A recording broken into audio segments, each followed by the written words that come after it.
You are listening to Keep Canada Weird, a weekly weird news roundup by the Nighttime Podcast. Hello, listeners, and welcome back to the weekly Keep Canada Weird discussion series. If you're new here in Keep Canada Weird, my pal Handsome Aaron Airport and I seek out and explore some of the more offbeat Canadian news stories from the past week. In tonight's episode, which we recorded during the evening of August 11th, 2022, Aaron and I feel a little suspicious about some new residents in Ottawa. We contemplate the New World Order and its possible effects on Canadian mortgages. And we celebrate the return of two beloved pets. So let's get into it. Handsome Aaron Airport. It's Thursday as opposed to Tuesday, but I guess that's when we're doing this now. How are you? Oh, I'm Thursday-rific. Ooh, how else do you react to like something like Thursday-rific other than like, Hoo-hoo, haba, haba. What's new with you? Nothing. You were at the Skyline Trail. I saw you up there. Oh, yes, you saw my Instagram. Yes, I was at the Skyline Trail. What were you doing there? What was I doing there? Mm-hmm. It's personal. Well, this is Keep Canada Weird, not Keep Canada Personal. Not keep Aaron's life open in public. Yeah. You think there's just an open book, just whatever pages you want to rip out, just take them, throw them on the fire. We did the episode together about the tragic death of Taylor Mitchell. I'm surprised you went to Skyline after, because that's where it happens. Yeah, a young woman was attacked by coyotes. Yes, and I was thinking about that while I was there. It didn't deter me, because if you go in the summertime in the middle of the day to Skyline, there are so many people there that you don't have to worry about coyotes coming onto the main trail. If I was there alone, in the fall, kind of maybe later in the day when there's not really anyone around, then but I bring a stick with me. I have a big walking stick that I bought a few years ago that also has a little poker on it too. You take the little, on the bottom of the stick, you take the nub off, and then there's a little poker in there too. My Papa Eddie had one of those. He told me he's like, they made this so that if I'm walking on ice, it will help me keep my balance, but if anyone ever tries to mug me, they'll have this in the neck. I remember him saying something like that. Right to the neck. Yeah, that's what I carry with me. It's not a secret I'd like to divulge live on YouTube and on audio podcasts around the world, that my secret weapon is underneath the nub of my stick. But here we are. I you wanted the reality of my life, and this is this. I remove the nub and I jab you with the truth. Cool. As far as what's up with me, I guess the only thing I got going on is today I got in the mail my ammunition that I'm going to use in my battle against Service Nova Scotia and the Registry of Joint Stock Companies. If you don't know what I'm talking about, 2 or 3 years ago or whenever it was, I did the episode about Glove Guy.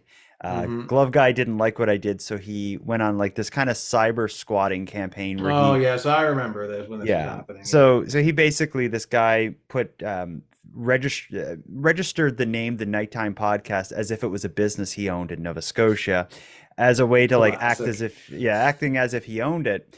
And the registry won't deal with me unless I can show that I actually own it. But the process to get a trademark approved in Canada is like a 4-year kind of process. So as this was all going on, my trademark for the Nighttime was still going through that review process. Finally, now it's approved, and they sent me in the mail. I actually just got it this morning, like a certificate showing that, Intellectual Property Canada recognizes the Nighttime Podcast as a registered trademark of me. So I will now need to use that document and go to Service Nova Scotia and see what they're going to do. But the whole thing is just completely insane. But at the same time, I kind of love a weird, crazy experience, and that is certainly one. That is just bizarre. You've had many bizarre adventures on this show, but Jordan, life is a beautiful strawberry. Yeah. Um, and how? What else do you want to hear from me? I just It told you. just seems like needs to be followed up with something. Like life is a Okay, beautiful life is a strawberry. beautiful strawberry. It's juicy, filled with seeds, and a shortcake can be made out of it, and it's delicious. But careful, don't choke on one. Hmm. I got one piece of breaking news for you. We generally, I don't care to hear it. I'm Sorry. just going to say it, plug your ears. We, in advance, will usually discuss the topics we're going to be covering and the stories that we'll talk about tonight. But just before we went live, I got a email from a listener named Steph letting me know of some breaking news that's relevant to the show. Aaron, India's first Tim Hortons opened today, and it drew massive lines. Tim Hortons India has officially launched its first ever location, and it looks like people are excited. Two coffee shops located at Select City Walk Mall and DLF Cyber Hub offer warm interiors that are inspired by Canadian culture. Both locations opened today, August 11th, and massive lines formed at the ribbon cutting ceremony as people waited to be led into newly opened spots to see for themselves why the iconic chain means so much to Canadians. People were clearly eager to try several of the brand new menu options we've never seen before in Canada. The chili cheese toast, chicken tikka croissant sandwich, and lamb kebab wrap are just three of the more tasty sounding items these first visitors could order on their opening day. Wow. They included some photos of a whole bunch of people standing in a line. It actually looks a lot like given how multicultural Canada is, this could easily be a photo of Tim Hortons downtown Vancouver or Toronto or Halifax for that matter. Um, but it's just kind of shame that these people are like, oh, this is what Canadians love and is all about. And then they're Yeah. like, and then they bite it and they're like, is that actually chicken? Does the entire country taste like that? But yeah, it's spreading. Like a disease. Yeah, an infection maybe because hopefully we can find some cultural antibiotics to Yeah, get this I out. think so. I think we are the the audio lab that will work on the, you know, well this pandemic of Hortons will become endemic when we're done with it. Um, well, let's get into this. We have a full slate tonight, but this theme, Hmm. we definitely got some kind of COVID-y stuff, I wouldn't say anti-government, but kind of leaning in that direction. There's some of that, and then there's some feel-good stories too to top it all off, or as a sort of palate cleanser at the end, as I like to put it. Okay, yeah, that's nice that you put it that way. We have a controversial organization operating out of a historic Ottawa church. We have an Ottawa police detective facing misconduct allegations for allegedly seeking links between the COVID vaccine and child deaths. We have a Vancouver lady trying to get out of a mortgage thanks to the New World Order conspiracy theory that they believe in. And then we have two stories of cats reunited with their owners. I think I'd like to save that for the end, but what do you want to start with? We got some big stories to unpack here. So which one you want to save to the end? The Let's say the pets for the end. I think that's appropriate to end on that note. you want to end on a nice feel good kind of story, is that it? Yeah, because the first three big stories that we have to talk about are they have some darker elements, I think, and that are a bit heavier lifting. I think ending with the pets is a good idea. Okay, yeah, I'm on board with that. Let's jump into the Vancouver ladies' mortgage. Yeah, let's dig into that one. Okay.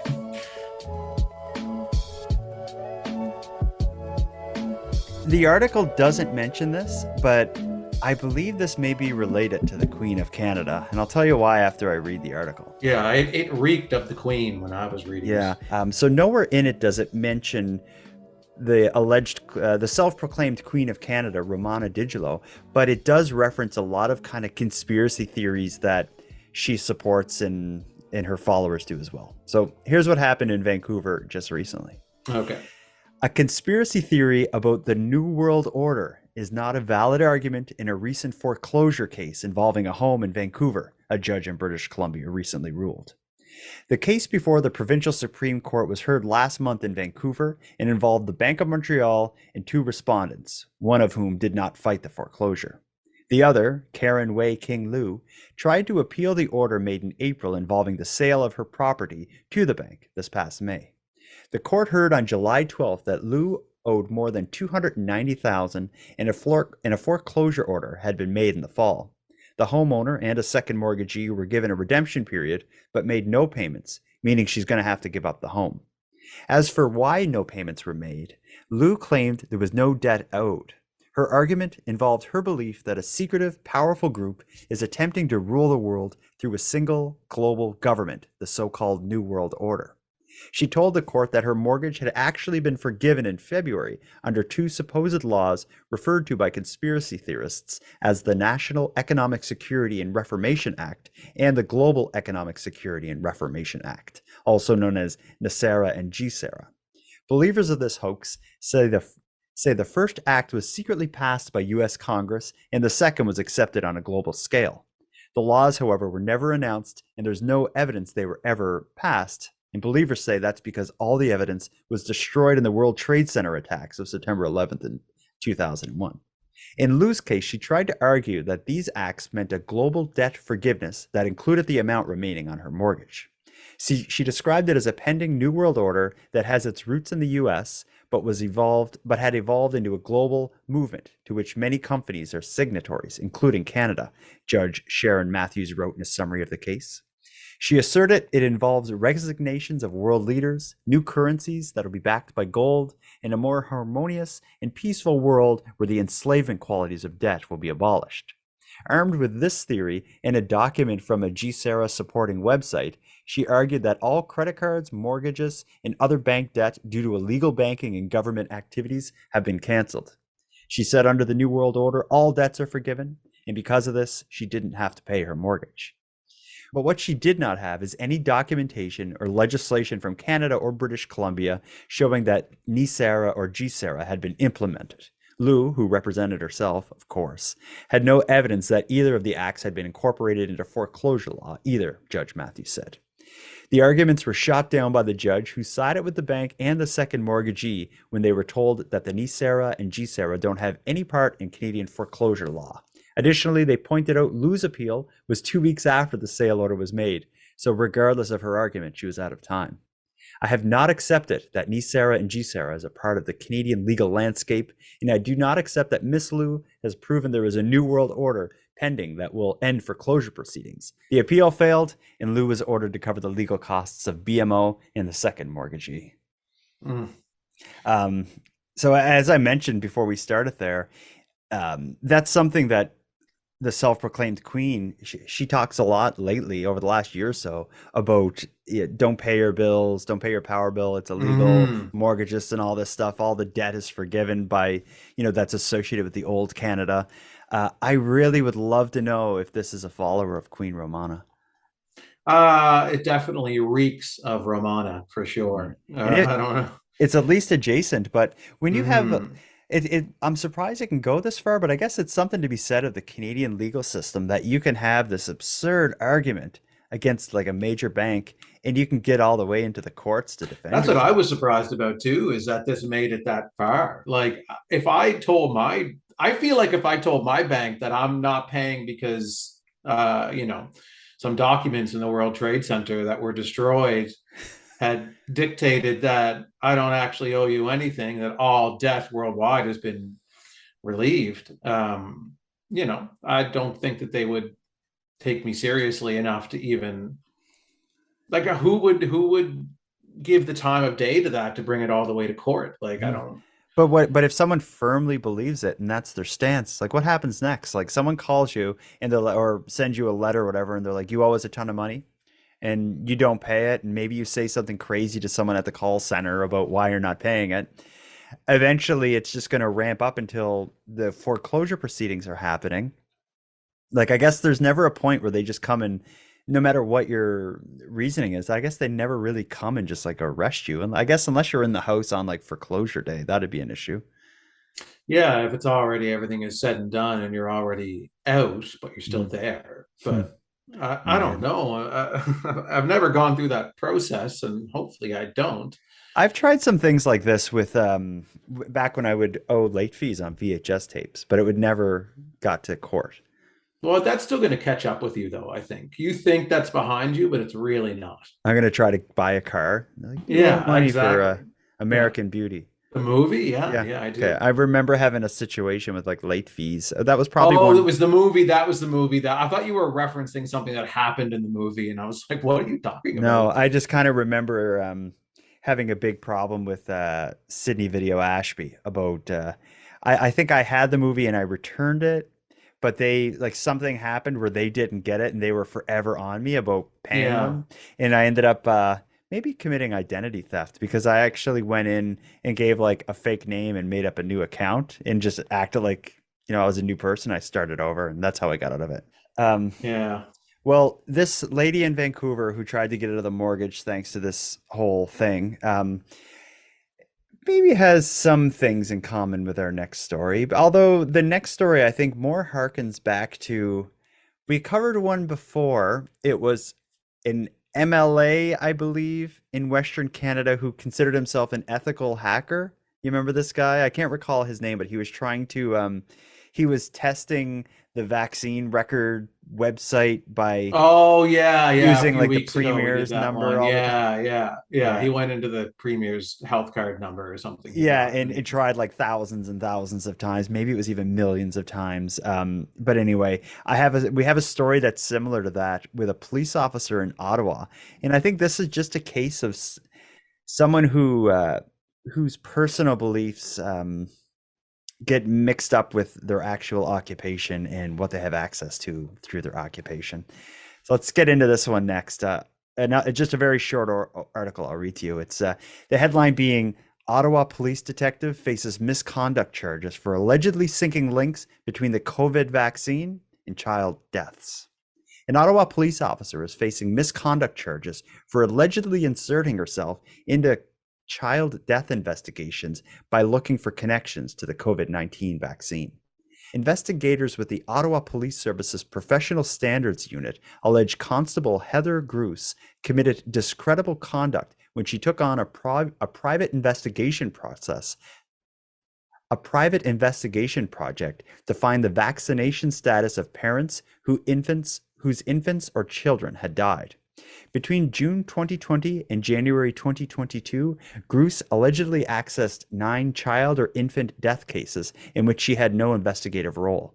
On January 30th, 2022, Gruce also allegedly interfered directly with an investigation into an infant's death by contacting the father of a deceased baby to inquire about the mother's COVID-19 vaccination status without the lead investigator's knowledge. The charge against Gruce were filed as exhibits at a disciplinary hearing on Monday morning, but she had not yet submitted a plea. Gruce has also been served with a notice of increased penalty, meaning that if she's found guilty of discreditable conduct, the service may seek dismissal or demotion as a penalty. Gruce is a detective with the Sexual Assault and Child Abuse Unit, but she has been suspended since February 4th, 2022. This person, what the hell are they thinking? I think in my mind, this is somebody who is just like, I have a feeling if you met them, they're someone who is just kind of obsessed with all the vaccine side effects, all this yeah, sort of yeah. stuff. And it's kind of like live by the sword, die by the sword, because I think they really stepped in it by way overstepping their boundaries. It's one thing to access confidential information through like your employer's network or something, which you could face serious repercussions for doing that. But when I hear that this person contacted the parent of a dead infant to ask about the mother's vaccination status, that is just like a step way, way, way, way, way too far. Oh, yeah. Like if I were, the father of that, it was a father they reached out Yeah, to, they wasn't it? reached out. Yeah, They yeah. reached out to the father to ask about the mother's vaccination status. Right, yeah. I would have lost my mind. Like, But if it's a cop calling you, maybe they didn't realize right away how bizarre it was. But but it's the father would know eventually, once this comes to light, that this police officer was trying to, link was going outside of their boundaries, and yeah. trying to link child deaths with, that's motivated by, personal beliefs by that Mhm. police officer who's acting inappropriately. Like, I would have been furious. Yeah, and it said that she contacted the father without the lead investigator's knowledge. So who knows how it all happened? But I can Yeah. almost imagine the dad asking the lead investigator, who he probably had some contact with, like, "Yeah, I got a weird call. One of the cops asking about my wife's or the baby's mother's vaccination status."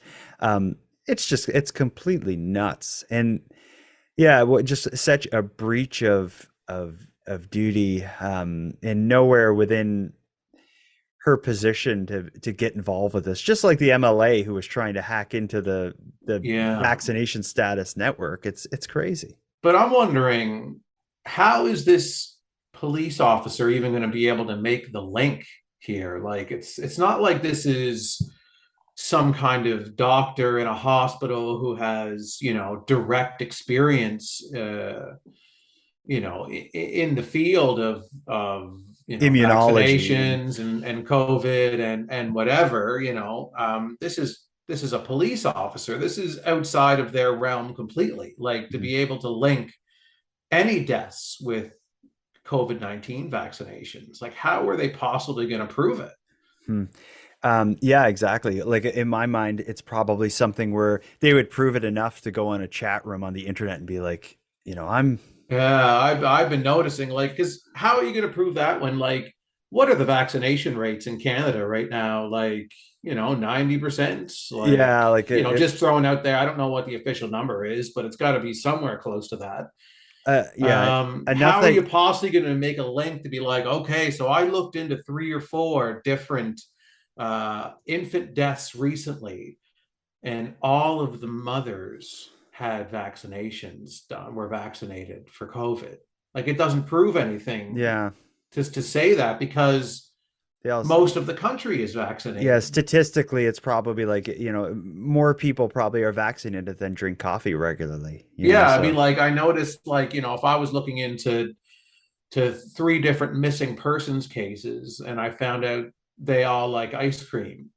mm, Lots of people like ice cream. hmm yeah, like 80, ninety Does that percent mean of ice people. cream is involved? I don't. Yeah, I and, don't and think as far so. as like a cop's expertise in it, it'd be different again if you're an immunologist and you were looking at all Yeah, these or other you were things. if you were in the medical field whatsoever. Mhm. Like, Uh, that's what kind of puzzles me about it is yeah, okay, so you want to maybe see something, but how are you going to prove any of it do if you you have a theory? this officer who did this, if it's an allegation at this point, but if they're found to have done what is alleged that they had done, should they be demoted? Should they lose their job? Like, what is appropriate Well, here? we had that story. Was it last week, or the police The officer? drunk and Burger King, Yeah, yeah. but with And them, there's kind of a question of like substance abuse. They were like it right. seemed like they had alcohol problems and they were getting treatment, but this seems a bit different, and it's like sober, willingly calling, the parents or the father of a dead baby to It's ask much these, more thought through. Yeah. So and yeah. Mm, I'm happy to not be the person that's responsible for coming up with the appropriate punishments. I certainly hope that the person is punished appropriately. mhm. I don't. I Yeah. can't. I can't. It's not my field of expertise to say what that punishment is until I guess hear the punishment and we talk about it on this show. Yeah, that's a good way to put it. But I don't know, I wouldn't but want them handling my case if I had a I wouldn't want them case, handling any case, and to I be wouldn't want them to perfectly have access, honest. and I wouldn't want them Yeah. to have access to my case, because that's the other thing too, is police officers, they have access to a lot of information. Their role, like what comes with their role in the uniform, is socially and culturally, it's a big thing in Canada. So police need to be honest and follow, the guiding principles of law enforcement. The idea of taking your own personal interests and putting them way far in front of that of grieving parents. That's a tough one, but Mhm. it's I guess I'm surprised that these kind of things happen is way more commonly than I thought. We have that MLA that we talked about, 3 or 4 weeks ago. We have this cop now. Like, how often is this stuff happening? Oh, I'm sure it's happening way more than we're hearing about. Like these are a few examples that have come across our desk as professional weird journalists, but they're professional. I don't Yeah, know. yeah, yeah. Oh yeah, okay. Yeah, we'll go with it. Are you sure? Yeah, sure. What could go wrong? Yeah, okay. I'll jump on that. Okay, so yeah, that's what we are, and it'll come across our desk and we'll talk about it. There's only been a handful that we've discussed, but I'm sure it's happening all of the time. Um, Actually, this serves as a really good segue into the next story that we have about the embassy in Ottawa. Because I have a feeling the embassy in Ottawa may be supportive of what this officer Well, did. now the listeners who are only, accessing the audio version of this show aren't seeing the air quotes that you're doing right now. Oh, you're right. I So I air just quoted the want to be word very embassy. clear that can you please say air quotes around each Air phrase quote. that you were air quoting? Please repeat Yeah. it. That's one struggle I have with podcasting is I air quote a lot when I talk, and I'm very sarcastic. If you don't see my air quotes as I do them, and if you don't really have a good sense of sarcasm, people listen to me and think I'm nuts. I'm sure of it. Well, this goes back to our earlier discussion of are we professional Yeah, maybe weird we're journalists or maybe we're not? not. When the mishandling of air quotes is happening more often than we even know. Yeah.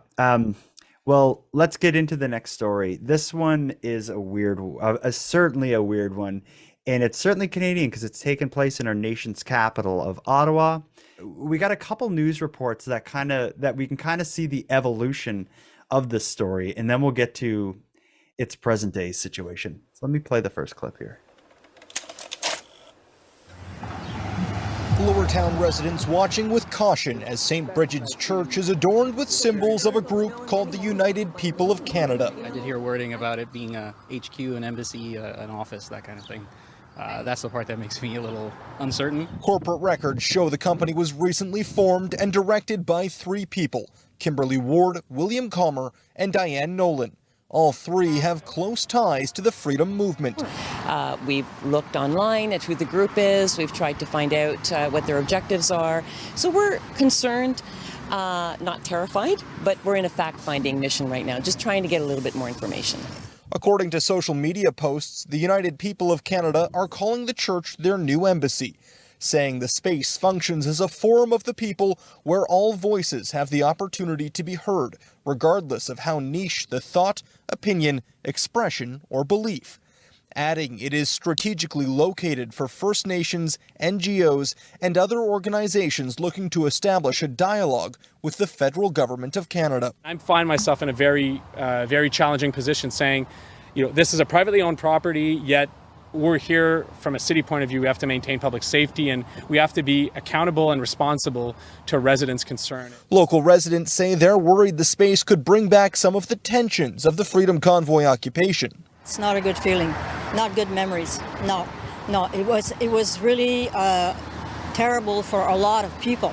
CTV News reached out to the United People of Canada along with their 3 directors and the owner of the building. None of them responded to a request for comment. So that's just the tip of the iceberg. I guess that sort of introduces who this group is and what they're doing. I have never heard of them, but the church they bought, again, it's right in the center of Ottawa, and it is a massive church. It's beautiful, but yeah, it's a really nice church. The idea of just like a random group forming without any real like kind of background or clear or like kind of organization to buy a massive church downtown Ottawa and use it as in the next piece that I'm going to play, we'll hear kind of what their plan is, because in that first article we just listened to, or that first report, the journalists hadn't heard back from the representatives of the church, or I'm calling it a church. The building's a church, but the group doesn't seem to be like a religious group. No, it doesn't seem to have any. It's just the building. They have a building now.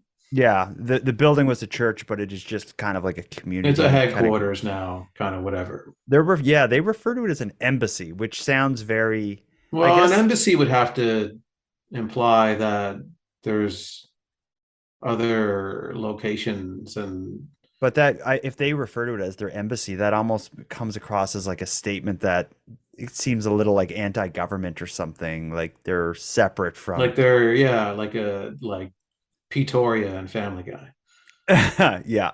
Let's before we talk too much into what our thoughts on it and what's about to happen or what's been happening in the last few days, I'm going to play a second video because what happened was shortly after that video was published, it seems that the journalists heard from the owners and organizers of the embassy, and I'm using air quotes here, and were offered a tour of the property. So we'll get to see it and hear a bit about what their plans and their kind of mission with this is. A look behind the doors of this historic Lowertown building. Stage area here, just be much like you see right now. Now a space the United People of Canada are calling their embassy. Converting it more into a community cafe style concept. Project director William Comer says it's part of a larger plan. We're repurposing infrastructure right here at St. Bridget's Church, former St. Bridget's Church here in Ottawa. And throughout the country, we're going to be acquiring a number of properties, acreage, and different assets to create vibrant community spaces. The former St. Bridget's project would include a cafe and a space that once was a pub, as well as a stage for musical performances and speaking sessions, and a co-working space too. The goal of St. Bridget's is to, in part, bring back to the community what was a great community space previous to it being shut down. Already a gathering point for its supporters, who insist it's a separate cause from February's Freedom Convoy occupation. Like a lot of the same people are in both groups, but they're not connected. They're not part of a bigger organization. The project hasn't come without critics, some aligning this group with the freedom movement. One of the group's directors describes herself as an advisor to Tamara Leach's partner. In a letter to area residents, Councillor Matthew Fleury says St. Bridget's is a beloved institution with long-standing community ties and history. I am concerned about losing this and seeing a group not linked to our city or community take over this local community's historic space. Now, the group says they've had issues with vandalism. Several flags have been damaged and taken down. The building is still in the process of being acquired. It was on the market for nearly $6 million. So for people who are listening to that and can't see the video of it, the journalists, their film team was very creative in how they positioned their shots, because it seemed like every time they had a video of like the outside of the church or the people, or outside of the building and the people gathering, there was either like, upside down Canadian flags or trucks that have like, that F Trudeau all over them. A lot of like kind of freedom this and freedom that kind of shirts on and stuff for the different people. To me, it comes across really as like a super organized and well-funded version of kind of like the freedom movement. It said at the end, the building was for sale for $6 million. Yeah, 6 million. That's a pretty penny. Where does that money come from? Well, that's the question, I guess. Who's the ultimate funder of this thing? Yeah, because it seems like, as far as these articles make it seem, it's for the most part just kind of like a ragtag group of people that are indirectly related to the Freedom Convoy and stuff. Of course, there was a lot of money, Bitcoin and stuff that came with the Freedom Convoy. Yeah. But so a part of me is like, could it be connected to that? Because $6 million is a lot of money to get if your especially business, though the casual presentation of it. It's just a community space with a cafe and a stage for performance and just a place to kind of, bounce around ideas, and everyone's welcome. And so that to me seems like such a cavalier presentation of what this would be like. To fund something like that, to be so casual about it doesn't make a lot of sense. Exactly. It's coming across like as a community hall. That's sort of thing, like a creative arts space, which it's great if you can get some government funding and if that's the true intention donors. of it, we just want to set up an art space with a cafe and and have a welcoming environment for anyone to come down and see a show, drink some coffee, share some ideas. That's all great, but it definitely has a very suspicious kind of undertone to it. Especially where a lot of the people involved are not from Ottawa. They're kind of like outsiders who've come for this purpose, Yeah. which I could see why residents of Ottawa in that area would be concerned. And I saw several videos of people, in verbal arguments with the United People of Canada, or whatever the name of this group is. It's just a weird story, but the most recent update. So like what we've done now is we've just kind of gotten through the background, but the most recent update, I think, paints it in a different light, and to me comes across as making me go from kind of suspicious to maybe even concerned about what this group is up to. So at the end of that article, there was mention of there's been some vandalism, like flags being ripped up and this sort of thing. It seems like the group is hoping to maybe take the law into their own hands a little bit. Let me read you. I don't. There's not a video for this. This is just a text article that I'm going to read to you. A controversial organization operating out of a historic Ottawa church has set up what it calls a private security force, saying it was necessary because the police weren't responding to its concerns quickly enough. The United People of Canada said it has identified people it claims have committed crimes targeting the group and is prepared to ensure the rule of law is upheld within our lawful authority, according to William Comer, one of the group's directors. However, Comer wouldn't share details about whether the force will be made up of outsider contractors or the group's supporters. The exact security force, who's involved, we're keeping that completely private, Comer said on Tuesday. Security and investigative agencies in Canada Security and investigative agencies in Ontario must have a valid license, but the Ministry of the Solicitor General, which oversees them, said it hasn't heard from the TUPC about its force. Meanwhile, some community members are questioning why a private security force is necessary. For them to talk about a private security team, some residents have said, "What is this, a militia?" said Sylvia Begris, president of the Lowertown Community Association. "This is incredibly concerning." Comer says there's no plan for vigilante justice or a militia. It's just a lawful security force. An August 4th Facebook comment from the organization said it plans to create a sizable security force and that it had commissioned its first members to stand guard. According to a statement from the organization, the force will be made up of licensed security guards, special constables, or paid duty police officers, licensed private investigators, private prosecutors, and a community liaison team. The private force is already operational, Comer said on Tuesday.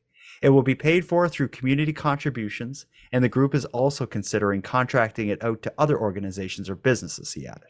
From our perspective, we're not receiving adequate police services, Comer said, explaining that the force will ensure protection of his property, our members, and participants at various events and functions we will be holding.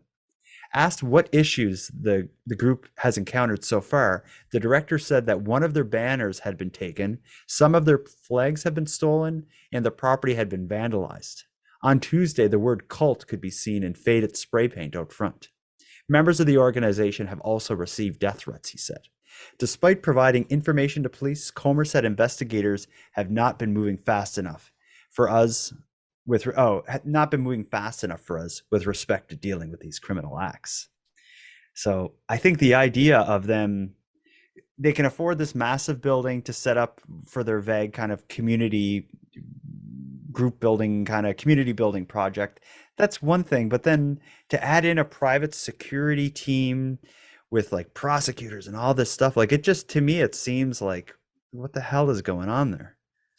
Yeah, it sounds like they're setting up their own kind of area of where they'll law themselves.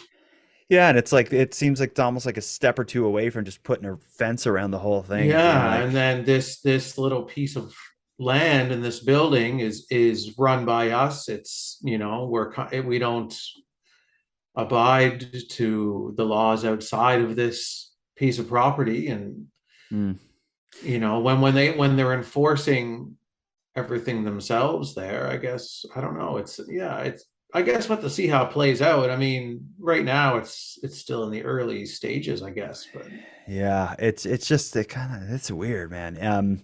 In the funding is just incredible. Like to hire all these people to buy this church, to staff it, and it seems again like it's used as more as like a drop-in center. So I don't see how it's making money. They don't have a cafe. Even if they did have even a a cafe, cafe is not, yeah, like, it's not a gonna. building like that, you know. Yeah, seriously, it's like Yeah. a 20,000 square foot cafe, maybe even more than 20. It's because big ass building. Well, maybe if they're charging the same prices as Starbucks, they might be Yeah, they able may to. do all right.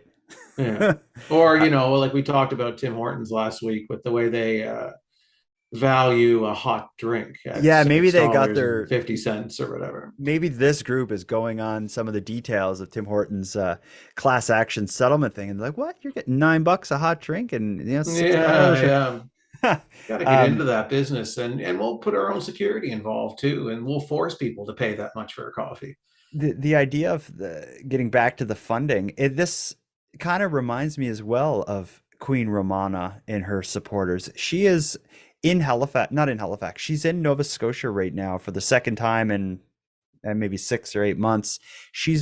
Her and her team, as she calls them, have been just going across the country in a fleet of RVs and vehicles in a sort of convoy, just going from place to place, staying at in a parking lot or at campgrounds or whatever in all their vehicles. They've been all over the country, and they just got back into Nova Scotia maybe in the last day or two.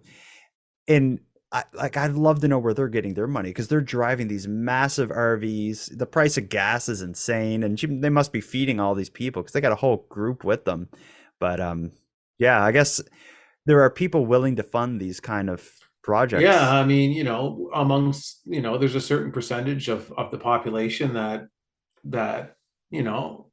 buy into this, and a certain percentage of them are wealthy. So it probably doesn't take too long to raise enough money to have adventures like this. Mm-hmm.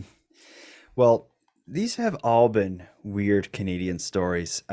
I talked about last night. I did a recording with Chris Rutkowski, who's like a Canadian UFO researcher expert, and we talked about the pandemic and the way Canadians and the world have reacted to like COVID and the vaccines and all this as like maybe support for why the government wouldn't tell us about UFOs and aliens if they did know about it.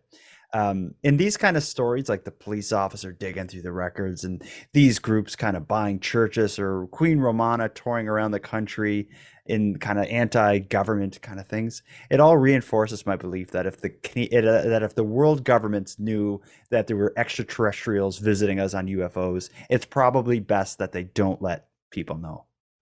I actually agree with you. If I were at the head of a government and I had access to information that proved that extraterrestrial life was real and it has in fact visited this planet, whatever, I would withhold that information. I would not present it, because I'd say these people can't deal with anything. Because there's such a chunk of the population that would lose their minds over that. Like if I heard that, if I was sitting and I turned the TV on and it was breaking news and it said, it has just been proven that aliens are real. They've visited us. They will be visiting us again. They've been around our entire existence. They're much more advanced than us, et cetera, et cetera. I'd be like, yeah, it makes sense. As long as they're cool, I don't care. Like, I don't know. It doesn't, that wouldn't affect me at all, unless it was like, okay, they're invading. If you are going to either be enslaved by them or you're going to be obliterated by them, that's your two choices. Yeah, I'd be concerned about that, but I'd go with enslaved. If you had to choose, yeah, that depends on the enslaving. Like, what are you going to be doing for them? Like, yeah, that's a good call. Yeah, hopefully not all of us will be dressed up and having dinner with them, and yeah, and there for their entertainment or enjoyment. Some people will be doing a lot of the grunt work, and I don't know, but but I guess my point is that the knowledge of extraterrestrial life wouldn't, although as cool and awesome as it would be to finally hear that, it's not going to affect me personally, too much, Mm. other than just my general interest. But there are other people who will lose their minds over it, and complete chaos would probably break out. Yeah, they will start cults, and they're already starting cults about aliens, and we don't know for sure yet. Well, I mean, the entire religious structure would crumble. Yeah, it certainly would. Like what everything that was believed in by probably not all religions, but a lot of them, will come crumbling down before their eyes. Or have to be rewritten to incorporate the aliens. Kind of like, when it was discovered that there was dinosaurs, and then some rejigging had to happen. Yeah, the timeline's weird now. There's no dinosaurs in the Bible. What are we gonna do? There's a great song by one of my favorite bands, Porno for Pyros. The song's called Pets, and it's all written about kind of like if aliens came, and this idea that humans would be amazing pets. And I like to think that I would be a pet for some great alien. And I would, you know what? I'm putting that out there right now. If the aliens are listening to this podcast, I'd love to be their pet. I'll dance for you. I'll juggle. I'll go do for tricks. Walks. Yeah, go for walks. What else do pets do? I'll nap in the corner, and you can take pictures of me and put them on your alien Instagram. We're lightening the mood ourselves, but let's jump into the last few stories that will lighten it even more. You and I both like pet stories. That's something in the history of this series. We've talked about a lot of different animal related stories. This past week, there have been two individual stories that in both involve friendly, furry friends returning home after strange adventures. Do you want to start with a cat or with a dog? Well, I have a cat, so let's end on the cat. Okay, so which one's the crazier story? The cat is. You think? I think they're both pretty wild. One is just wild animal stories. One is a bit more like fantastic, and the other one's a bit more like dramatic. Well, just pick one. I don't care. Okay, let's go with the cats. So we've done something similar to this before, but I don't know if it was this long of a gap. A lost cat returns to a Winnipeg woman after 9 years. Before I read the article, what's the life expectancy of a cat? An indoor cat, you're looking at a solid, between 15, 17, even 20 years, Oh, really? Okay. Indoor cats will. An outdoor cat has a shorter life expectancy, so 14 years maybe, something like that. Still, 9 years, a considerable part of a cat's life. So that's a massive amount. Let's hear what happens. Shocked and surprised is how Michelle Bombay felt when she received a message from the Winnipeg Humane Society explaining to her that they had found her cat, Eva. What blew her away was that Eva had been missing for 9 years. When she received the message, she originally drove down there with her brother and her niece. When she arrived, there was one major difference in Eva compared to when she was last seen in 2013. The lady went to get her. We were shocked at how much weight she gained because she was small when she went missing, said Bombay. Bombay said Eva originally went missing after she snuck outside. Bombay made a Facebook post about her and would scour the neighborhood calling Eva's name in hope that they would find her. Bombay said she eventually forgot about the Facebook post and gave up hope that she'd ever find Eva. Audrey Barnaby is the manager of intake and animal care at the Humane Society and said they were able to identify Eva's owner through an ID tattoo.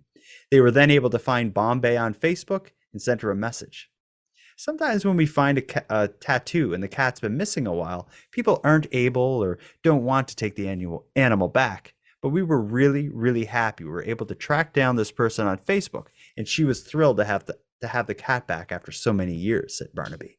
Barnaby recommends that all pet owners make sure their animal has a microchip or a tattoo ID, as they provide the best chance of being able to be reunited.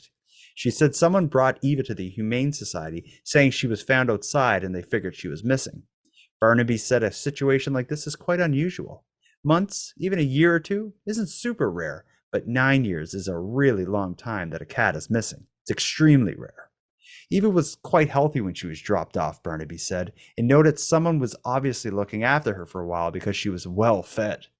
Bombay said she's super thankful to whoever looked after her cat Eva for all those years and also appreciates the people who brought her to the Humane Society. With a story like this, Barnaby said it shows the importance of always holding out hope when an animal goes missing, and she reminds people to make sure their animal has a chip or a tattoo. If they go missing, people could create a Facebook post and also be in contact with the Humane Society so they can also be aware if the animal is ever brought back to them. So 9 years. I wonder if the cat would even remember their prior owner after all that period of time. I'd like to say yes, but my gut tells me probably not. 9 years. Yeah, after 9 years, I'd say the cat has lived a whole other life. Yeah, certainly. And if it's in big, 9 years. like a big, and I saw like before and after photos, the article included a photo of Eva, the cat, around the time she went missing, and a present day photo. It looks like an altogether different cat, a lot bigger, and certainly. Yeah, if it wasn't for the chip or whatever it was, there's no way that the link would have been made to that owner. I've never heard of a tattoo ID for a cat. I've heard of the microchip. I don't know. I've heard of the chip. I've never heard of the tattoo either, but apparently they exist. It'd be weird to tattoo a cat. That'd be a cool job, though. No, I should put a tattoo that says "I love human" on a cat. But it's good she's reunited with her cat, and also it's great. Oh, it's wonderful. Yeah, no, it's a nice story. It's unbelievable. Like it would be interesting if I lost a cat for 9 years and assumed it was probably dead. Oh, sir, after 9 years. I don't know how my relationship would be with it when it came back, though. It would you've seen the movie Pet Sematary? Yeah, it'd be just like that. That's how I'd always be watching it. Like, what have you been up to for 9 years? Yeah. Who's been feeding you? The devil himself? I'm just wondering if I would have resentment towards it. Like, why'd you leave me? You went for milk and bread and you never came back. Why'd you go? Is it me? Is it me? So the story with Eva, there's a gap of 9 years, a lot of unanswered questions. I have another story. This concerns a dog, a Chihuahua specifically in Ontario. This one is more clear cut. We know exactly what's happened, and it's only a short period of time that it all happens, and so they don't have to deal with a lot of the things that Michelle Bombay and Eva will have to deal with. I'm gonna play I'm gonna play you an article covering the situation with the Chihuahua. Danny Coyle and his 11-year-old dog Lulu are reunited following a frightening 12 hours. Coyle says on Monday afternoon he made a brief stop at his workplace just around the corner from his Scarborough home when all of a sudden... As soon as I came back out, within 30 seconds, not even a minute I don't think, and all of a sudden I looked out and I said, "Oh my God, someone took my car." The white Kia SUV was gone, with Lulu in the front seat. Coyle quickly became distressed over his dog's safety. What was going through your mind? Panicking, because I didn't care about my car. It was just her I was worried about. After a desperate, hours-long search around his area with no sign of Lulu, an extremely concerned Coyle went to bed. But not too long after his head hit the pillow, he was woken up with a call from police. Says, "We got good news. Says, we got your car and we got Lulu." Durham police tracked the stolen vehicle to Oshawa and successfully placed the driver into custody. Officers told Coyle a high-speed chase was involved, with the suspect reaching speeds of up to 180 kilometers an hour.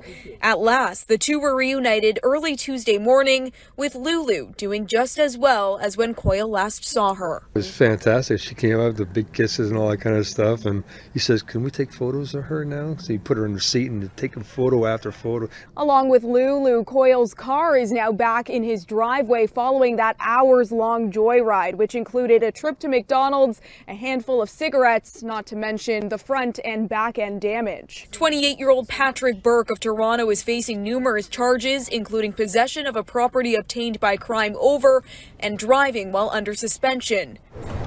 As for Coyle, while he's one of the lucky ones to get his car back, he says he's even luckier to have his furry companion back in his arms. She's just that little special kind of little person, and I call her a little person.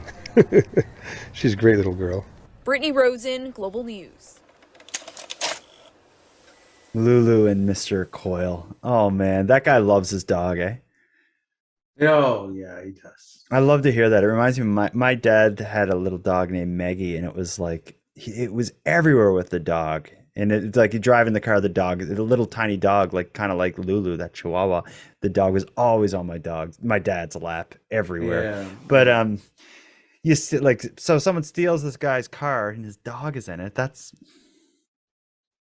I'd be just sick if that happened. yeah, to and me. yeah, and you So- hear this. I find this guy. I found it heartwarming. I could really hear how much he He loved was, his yeah, oh dog. yeah, you could tell that it was pretty genuine. Yeah, he must have been flipping out, but it all happened pretty fast. They got the guy who did it, and I hope that they take during his sentencing or whatever will eventually happen to the guy who stole the vehicle. I hope they take into consideration that he took a dog along with the vehicle as like kind of like an aggravating factor. Yeah, just wondering, like, yeah, the thief's kind of mentality at the time, you know. I got this dog. I don't know what to do with the dog that's in the car I stole, but I'm starving.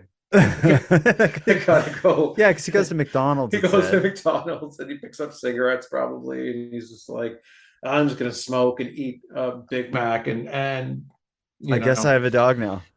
Yeah, I can't take care of this dog. Like, what am I gonna do with this dog? Especially if the thief is like a dog guy. Like imagine, like I'm just kind of imagining it could almost be like I can picture it as like a comedy movie where like the thief is like someone who just loves dogs and has to deal with it. Maybe down on their luck they had to steal a vehicle for some reason.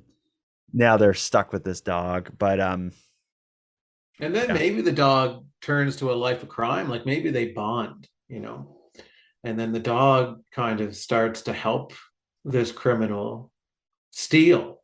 Ah. And he then uses the dog, like he starts to do crimes that like only a small dog could get away with. a Chihuahua, yeah, Yeah. and then eventually, in committing these crimes for its new owner, it stumbles upon its previous owner, Mr. Coyle. Maybe it's breaking into his house or a business or something, and then Mhm. the dog is kind of confronted with the Who's one he gonna person, choose? the one person who truly his loves old him. life that was crime free, and you know, with an owner that loved him, or this kind of you know, criminal vagabond that, you know, kind of needs the dog's help more than the other guy does. And I have no doubt that Mr. Coyle would take the dog back in a minute, even if it's been through some tough stuff and made some bad decisions. And then maybe he does go back to the old owner, you know, because he's like, that's the right thing to do. But then he starts to become conflicted after he's back, you know, he's grown accustomed to the life of crime. And so then he starts to, you know, commit crimes without his old owner finding out. Okay, yeah, that could be. Well, that would have to be the sequel, I guess, to this because this is a movie series. Well, no, I see this as a Netflix style kind of series, 13 episodes a season. Yeah. Yeah, Okay. I'd say 5 seasons at least. Yeah, we'll put the pitch together. Yeah, and there'll be spin-offs, you know, like it'll be probably bigger and better than Breaking Bad, and then it'll have Prequels. Better Call Dog, you know, prequels, and you know. I like it. I like it. Yeah, it's going to be something big. This franchise of films and Yeah, products. I think this is probably the rest of our lives, you and I, is this story that we're now grabbing a hold of, and we're gonna just, you know, really take it to the moon. It's a world we're building. Yeah. All right. Well, we got to get to it. So let's wrap this episode. Yeah, well, he'll up. be a space dog eventually. Mhm. The aliens will take him. Aaron, anything coming up in your life you want to tease or tell us about? I know you always got something. Well, I am on vacation right now, but I'm going back to work next week. Oh, damn. I thought you said you'd come to Halifax. Let's end this podcast right now. Okay. Aaron, until next time. I'm Jordan. Until next time. Look after your dog. Look after your. Bye. See ya. I'm an alien. I want to thank you for joining Aaron and I in our Keep Canada Weird discussion. But before we part here, I have some thanks. A big thanks to Aaron for sharing an evening with me and with you, the listeners of Nighttime. A big thanks to the internet's favorite cult leader, Unicole, who supplies the intro and outro voiceovers. But the most important thanks of all is going to go to every one of you listening, as without your interest and your support, Nighttime would be as pointless as it would be impossible. But with that said, keeping the show alive is and has always been an uphill battle. So if you want to help take a bit of weight off the show's back, make sure you listen on the premium feed. And not only does the premium feed keep the show alive, it gives you more of each topic than you'll find here on the free feed, as I'm adding exclusive content regularly and maintain a full back catalog of episodes only on the premium feed. So for about the price of a cup of coffee, you can go premium at patreon.com/nighttimepodcast. And on the topic of the premium feed, let me thank the newest subscribers, Andrew F. and the Queen of Sweden, Miss Jasmina. Thank you for going premium. And for anyone else who'd like to support the show, but can't do it financially, you can give me a big hand by simply sharing the episode on social media and letting any like-minded friends know what we're doing here. If you have any story ideas, if you want to give feedback on the show, or contribute a voice memo to be aired in an upcoming episode, you can do all that and more at nighttimepodcast.com/contact. We hope to hear from you. But until then, take care of each other, hug your loved ones tight, and let me know if you see anything weird. The Nighttime Podcast is written, hosted, and produced by Jordan Bonaparte. Copyright Jordan Bonaparte.